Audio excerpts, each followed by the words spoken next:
మీ పనులు ఎక్కడి అక్కడనే ఉంటాయి. రేపు ఈ విడత కాదు, రెండో విడత ఏప్రిల్లో మళ్ళా ఇందిరమ్మ ఇండ్లు ఇచ్చేది ఉన్నది. పేదోళ్ళు ఇండ్లు కట్టుకోవాలంటే మీ కౌన్సిలర్ మంత్రి దగ్గరకు పోయి కూర్చొని ఇల్లు మంజూరు చేయించుకొని రావాలి. ఎమ్మెల్యేతోని పని చేయించుకోలేనోడు, మంత్రులతో పని చేయించుకోలేనోడు ఇవాళ కష్టమవుతుంది అభివృద్ధికి. అందుకే డాక్టర్ సంజయ్ గారు జగిత్యాల మున్సిపాలిటీని అభివృద్ధి చేయాలని ఇవాళ కాగితాలు తీసుకొచ్చి ఇచ్చాడు. జగిత్యాల పట్టణంలో మెయిన్ రోడ్డును మొత్తం విస్తరిస్తామనేది ఈరోజు అడిగినరు. తప్పకుండా జగిత్యాల మున్సిపాలిటీలో రోడ్డును విస్తరించే పని చేస్తాం. వాలంటరీ ల్యాండ్ ఈరోజు జగిత్యాల నియోజకవర్గంలో యంగ్ ఇండియా ఇంటిగ్రేటెడ్ స్కూల్కి అడిగిండు.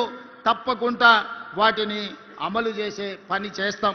మేడ్పల్లి సత్యం 2 పేజీల కాగితాలు తెచ్చి ఇచ్చిండు మీ చొప్పదండి కోసం. తప్పకుండా మిత్రుడు సత్యం భవిష్యత్తున్న నాయకుడు.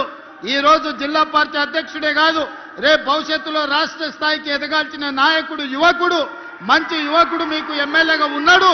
తప్పకుండా యువకులను ప్రోత్సహించి చొప్పదండిని అభివృద్ధి చేసే బాధ్యత నాది.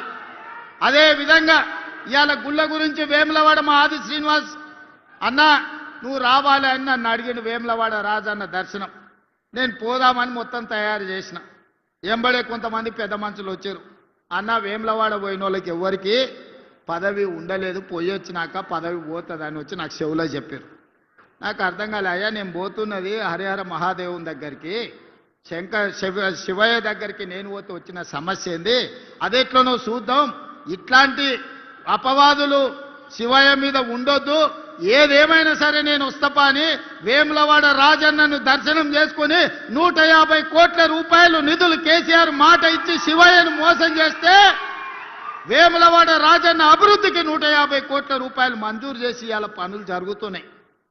ఆ తర్వాత నేను సర్పంచ్లో 66% సీట్లు గెలిచిన. అంటే శివయ్య మనల్ని ఆశీర్వదించినట్ట, శివయ్య మన పదవి పోగొట్టినట్ట? ఒక్కసారి ఆలోచన చేయండి.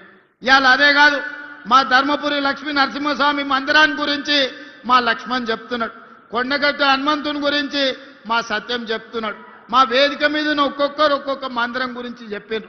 అందుకే మిత్రులారా నేను ఒక మాట చెప్పదలుచుకున్నా. 2027లో గోదావరి పుష్కరాలు రాబోతున్నాయి.